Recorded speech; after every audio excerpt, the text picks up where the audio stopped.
ne confond pas l'intellect avec l'intelligence. Les hommes sont persuadés d'être cultivés. Ils pensent qu'ils ont acquis le savoir, qu'ils comprennent suffisamment les lois de la vie pour pouvoir se gouverner eux-mêmes et créer un monde. Mais ce n'est qu'une croyance. Les hommes confondent le savoir intellectuel et la culture. Ce n'est pas parce que les hommes ont accumulé une grande quantité de savoir intellectuel qu'ils sont cultivés et capables de bâtir une véritable civilisation. Penser ainsi est une grande erreur. L'homme se trompe lui-même.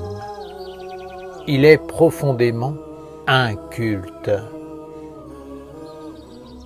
Être cultivé signifie marcher dans un véritable processus d'éducation qui conduit vers un ennoblissement de soi, de la société et de la nature. Une telle éducation ne peut se faire que par l'alliance avec l'intelligence supérieure divine, car c'est elle qui, de tout temps, a transmis les impulsions et guidé les hommes vers la véritable culture. Être cultivé signifie savoir parler avec tous les êtres de la nature et entretenir des relations d'âme vivante et harmonieuse avec tous les règnes. Les hommes ont amassé une grande quantité d'informations superficielles, mais ils ne savent même plus reconnaître le sens de ce qui se présente devant eux. Que ce soit un arbre, la mer, un chemin, un événement ou une situation, ils ne savent le plus lire, déchiffrer, comprendre le message qui est transmis, l'ambiance, le dialogue qui s'établit. L'homme ne sait plus comprendre que son langage. Il a oublié qu'il existe une multitude de façons de s'exprimer et de communiquer. L'éducation des hommes est basée sur l'accumulation intellectuelle d'un grand nombre d'informations. Mais il n'entre jamais dans la vie des mots, des formes, des couleurs, des situations, des événements. Ils restent en dehors, à la périphérie des choses, et sont ainsi devenus des étrangers à la profonde magie de la vie. Ils sont prisonniers d'un seul aspect de la vie. Et tout le reste leur demeure totalement inconnu. Ils sont réellement ignorants. Ils ne savent même plus parler, ni même se déplacer. Si l'écriture et la connaissance intellectuelle étaient enlevées aux hommes et qu'ils devaient se débrouiller seuls dans un monde qui leur serait devenu étranger, ils auraient grand mal à survivre. Comme cela vous a été enseigné jadis par le Maître Jésus, il est fondamental de connaître toutes les langues, d'être capable de communiquer à travers toutes les formes d'expression. Il y a une multitude de créatures qui vivent autour de l'homme, dans les mondes visibles comme dans les mondes invisibles. Chacune d'entre elles est animée par une intelligence particulière et est porteuse d'un message, d'un verbe, d'une parole. Pour parvenir à la compréhension de ce message, il est indispensable que l'homme apprenne à regarder, à écouter, à sentir, sans forcément y mettre ses concepts et compréhensions préfabriquées. L'homme a la fâcheuse habitude de tout classer, de tout enfermer dans un savoir mort. Dès qu'il pose son regard sur une chose, il ne peut s'empêcher de placer dessus une étiquette, positif ou négatif. Tout est comparé, analysé en fonction de son être et de sa compréhension personnelle.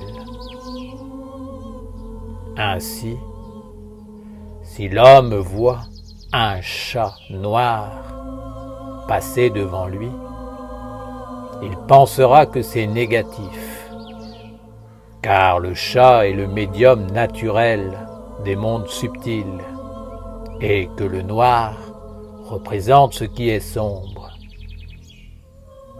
Alors, il sera prudent, car ce chat sera pour lui porteur d'un message d'avertissement, un signe que quelque chose de négatif va lui arriver.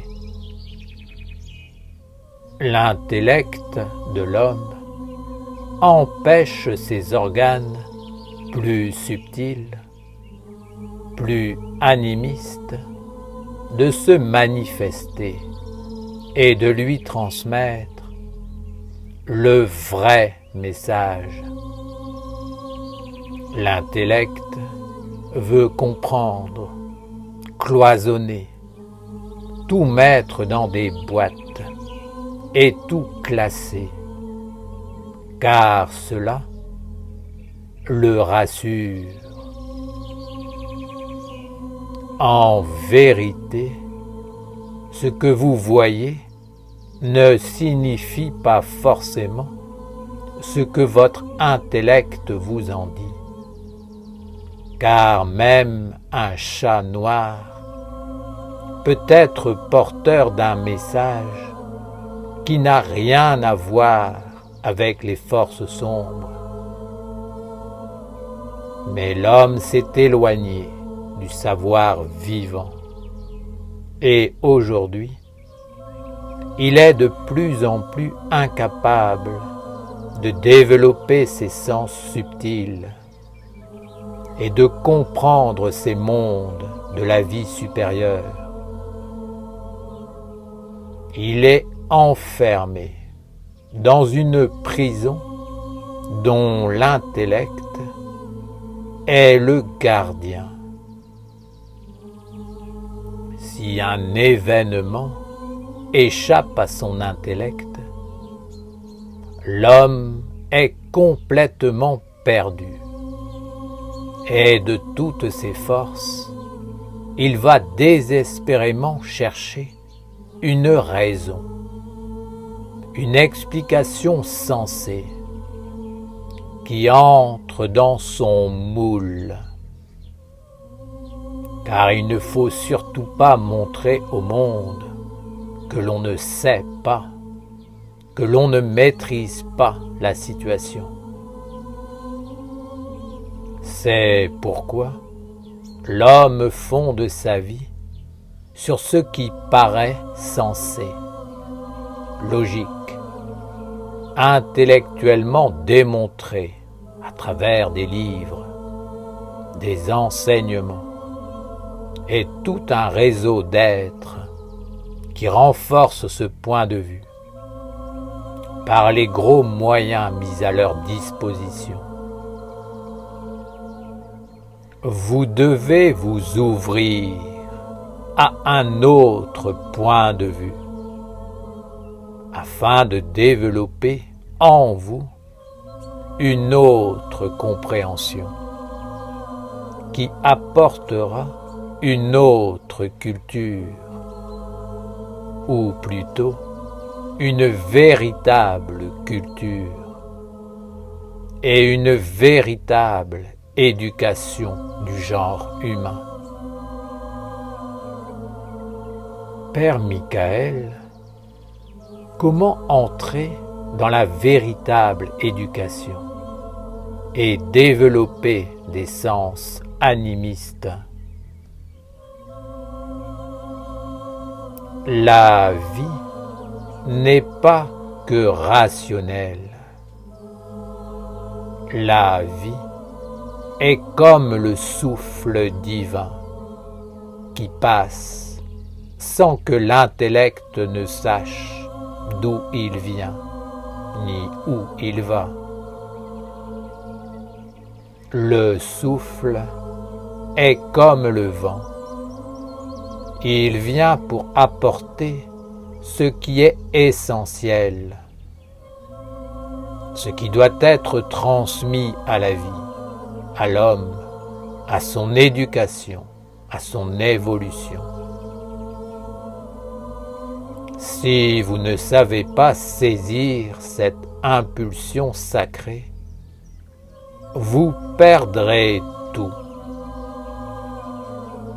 Ne soyez donc pas enfermés dans un monde où tout doit avoir une forme figée. Sinon, vous ne percevrez rien et passerez à côté. La forme est nécessaire pour capter l'esprit. C'est pourquoi elle doit être orientée vers l'esprit. Apprenez à regarder tout ce qui vous entoure, non pas pour comprendre le message, mais pour vous faire accepter de ces mondes, juste pour permettre une conversation, un dialogue, un échange. Arrêtez de toujours faire les choses pour acquérir un pouvoir. Bien souvent, Vous voulez comprendre ce qui se passe parce que vous voulez être capable de répondre d'une façon juste. Ainsi, vous cherchez encore à intellectualiser l'événement.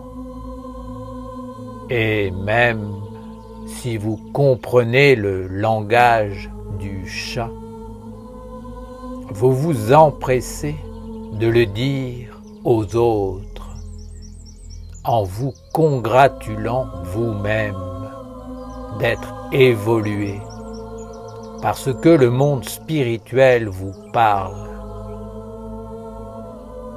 Mais en agissant ainsi, vous sortez encore de la vie et de la simplicité. Vous pensez sûrement être riche de cette alliance, de ce savoir, de cette capacité.